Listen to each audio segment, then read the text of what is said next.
Les parents d'Alice périrent dans un accident de voiture. Son oncle et sa tante la chassèrent de la maison, la laissant sans abri. Elle s'accroupit sous une pluie battante, en pleurs. C'est alors qu'un homme s'approcha d'elle, lui tendit la main et déclara qu'il lui offrirait un foyer. Alice saisit sa main, il la souleva dans ses bras. Cet homme, Sam, était un puissant magnate local. Des années auparavant, grièvement blessé, il avait été sauvé par Alice, qui passait par là. Désormais, le destin les réunissait à nouveau. Il décida de la garder à ses côtés et de la protéger. 4 ans plus tard, Alice, âgée de 20 ans, était devenue plus confiante et remarquable. Ses compétences en tir étaient exceptionnelles, car Sam les lui avait soigneusement enseignées, la tenant étroitement dans ses bras. Cette nuit-là, Sam rentra tard à la maison. Alice, inquiète, fut bouleversée lorsqu'il s'effondra au sol à son arrivée. Elle se précipita pour vérifier son état, mais se retrouva plaqué sous lui. Sam avait été drogué avec un aphrodisiaque. Dans son état confus, il embrassa Alice de force, et ils passèrent la nuit ensemble. Ensuite, Sam sombra dans un profond sommeil. Alice, quant à elle, s'enfuit dans sa chambre. Cette nuit-là, elle rêva qu'elle et Sam s'embrassaient passionnément. Sam s'arrêta soudain, alors elle se hissa sur la pointe des pieds pour embrasser son menton, et ils reprirent leur baiser ardent. Le lendemain, embarrassée, Alice évita Sam, planifiant de se cacher chez une amie pendant quelques jours. Juste à ce moment, Sam entra dans sa chambre et remarqua les marques de baisers sur son cou. N'ayant aucun souvenir de la veille, il lui demanda qui avait laissé ces marques.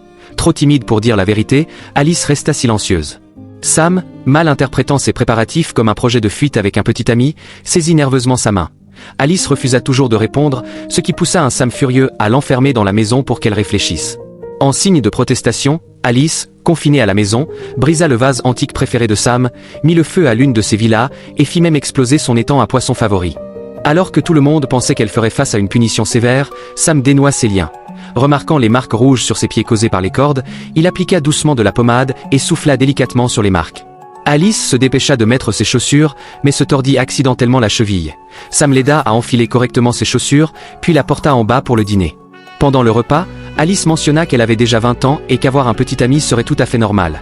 Cela rendit Sam jaloux, et il tira sa chaise plus près, lui demandant si elle voulait vraiment commencer à sortir avec quelqu'un. Elle le nia rapidement. Cette nuit-là, Sam contempla une photo de lui et Alice ensemble, perdus dans ses souvenirs. Il lui avait appris à tirer, à programmer, et l'avait récupérée à l'école. Il en avait fait depuis longtemps la personne la plus importante de sa vie, refusant de la laisser partir. Le matin, Alice vit Sam dormir et dessina 2 tortues sur son visage. Mais il se réveilla soudain. Craignant une punition, Alice se cacha sous la table. Sam, doucement, la fit sortir. Il remarqua bientôt que tout le monde fixait son visage.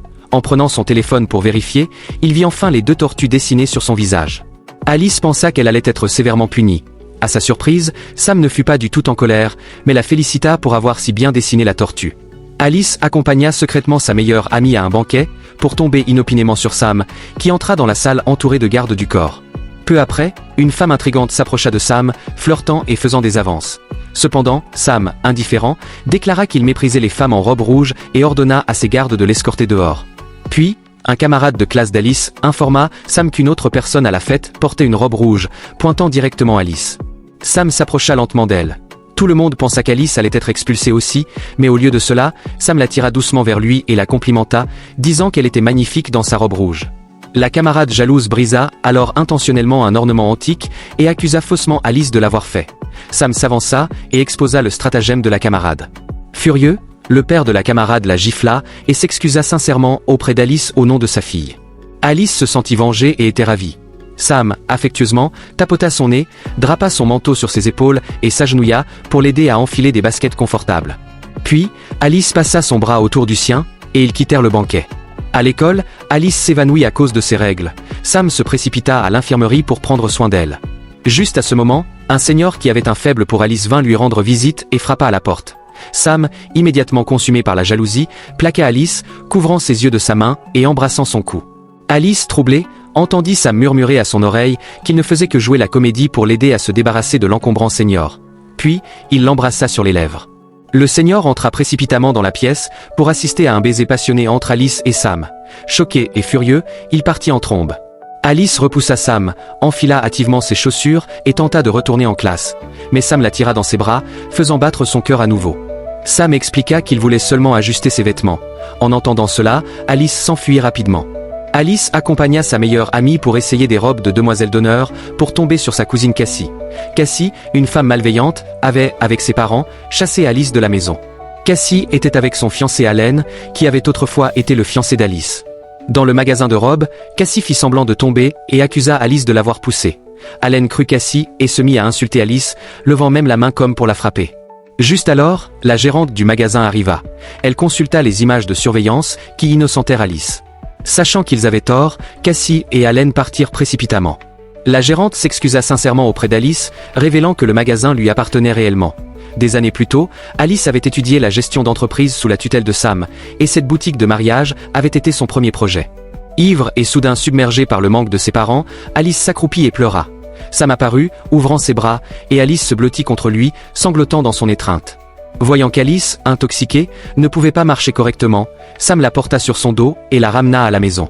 Le lendemain, son ex-fiancé Allen saisit la main d'Alice à l'école, l'accusant de nourrir encore des sentiments pour lui et d'avoir délibérément piégé Cassie pour l'embarrasser. Bien qu'Alice le niât, Allen continua à la harceler. Juste alors, une voiture de luxe s'arrêta, et Sam en sortit. Sam réprimanda Allen, l'avertissant de cesser de harceler Alice. Vaincu, Allen s'enfuit, humilié. Le père d'Allen tentait de décrocher un gros projet en collaboration avec Sam. Ainsi, lors d'une réunion d'affaires, Sam demanda spécifiquement à Allen de présenter sa proposition. Cependant, lorsque l'écran s'alluma, il montra une vidéo scandaleuse d'Allen embrassant passionnément une femme au lit, qui n'était pas sa fiancée Cassie. Tout le monde dans la salle réalisa immédiatement qu'Allen avait trompé. Humilié, le père d'Allen le gifla dans un accès de rage. Le grand-père d'Alice l'invita à un dîner familial, secrètement organisé pour la présenter à un homme plus âgé. Alice, cependant, sortit un collier de perles coûteux et les humilia avec. Furieux, le vieil homme partit en trombe, mais la tante et la cousine d'Alice lui assurèrent qu'elle livrerait Alice à son lit, ce qui le ravit. Cassie planifia de droguer Alice pour l'assommer, mais avant qu'elle ne puisse agir, quelqu'un assomma Cassie. Plus tard, la tante d'Alice se rendit dans la chambre d'hôtel, s'attendant à surprendre Alice dans une situation compromettante pour trouver sa fille Cassie au lit avec le vieil homme. Ayant été informé par Sam, Allen arriva également sur les lieux. Furieux, il gifla Cassie et déclara qu'il annulait leur fiançailles. Sam voulait partager un lit avec Alice. Il apporta donc son oreiller et sa couverture, mais Alice semblait troublée. Il fit alors semblant d'avoir peur du tonnerre, s'effondrant sur le sol en tremblant. Prise de pitié, Alice accepta de dormir avec lui dans le lit. Elle le prit dans ses bras pour le réconforter, mais bientôt, elle s'endormit la première. Sam l'aborda doucement et déposa un doux baiser sur sa joue. Se sentant négligé, Sam se coupa délibérément le doigt pour attirer l'attention d'Alice. Alice prépara un bain pour lui, mais il prétendit que son doigt blessé l'empêchait de se déshabiller. Alice l'aida lentement à déboutonner sa chemise. Embarrassée, elle tenta de s'enfuir, mais trébucha presque.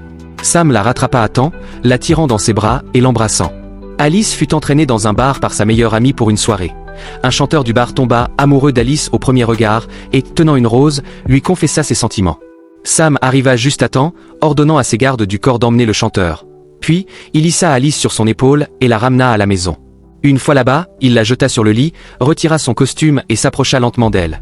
Il enleva sa cravate et s'en servit pour lier les mains d'Alice, les pressant contre le mur tout en l'embrassant de force. Alice le supplia d'arrêter, disant qu'elle avait peur. Sam s'arrêta immédiatement et s'excusa auprès d'elle. Les jours suivants, Alice se distança intentionnellement de Sam. En réponse, Sam commença à prendre des douches froides pour se rendre malade. Lorsqu'il développa une fièvre, il saisit la main d'Alice, s'appuya sur son épaule, jouant la victime et la suppliant de ne pas le quitter. Alice accepta de rester. Le lendemain matin, Alice tenta de préparer le petit déjeuner pour Sam, mais elle brûla les œufs. Néanmoins, Sam, ravi, dévora les œufs brûlés avec enthousiasme. Il lui tendit ensuite une cerise, profitant de l'occasion pour l'embrasser furtivement. Ce soir-là, Sam porta un pyjama, mais laissa délibérément sa poitrine exposée pour tenter Alice, lui demandant même de l'aider à boutonner. Alice renversa accidentellement du vin rouge sur sa poitrine et, confuse, tenta de s'enfuir. Sam la tira dans ses bras et l'embrassa, puis la plaqua sur le canapé, l'embrassant passionnément pendant longtemps. Le grand-père et la tante d'Alice vinrent la voir, exigeant qu'elle rentre avec eux. Cependant, Alice sortit un enregistrement d'une conversation précédente dans laquelle sa tante avouait avoir intentionnellement causé la mort des parents d'Alice pour s'emparer de l'héritage familial. Furieux après avoir entendu l'enregistrement, son grand-père gifla sa tante. Dans un accès de folie, la tante d'Alice saisit un couteau et tenta de poignarder Alice, mais Sam la protégea et ordonna à ses gardes du corps d'emmener la tante. Avec tout ce tumulte enfin résolu, Alice enlaça la taille de Sam, lui confessa son amour et se hissa sur la pointe des pieds pour l'embrasser. Souhaitons-leur un bonheur éternel. Si vous êtes arrivés jusqu'ici, vous êtes des abonnés ultra fidèles, qui apprécient mon travail et mes émotions, dispersées dans ces séries. Descendez mettre un like à la vidéo,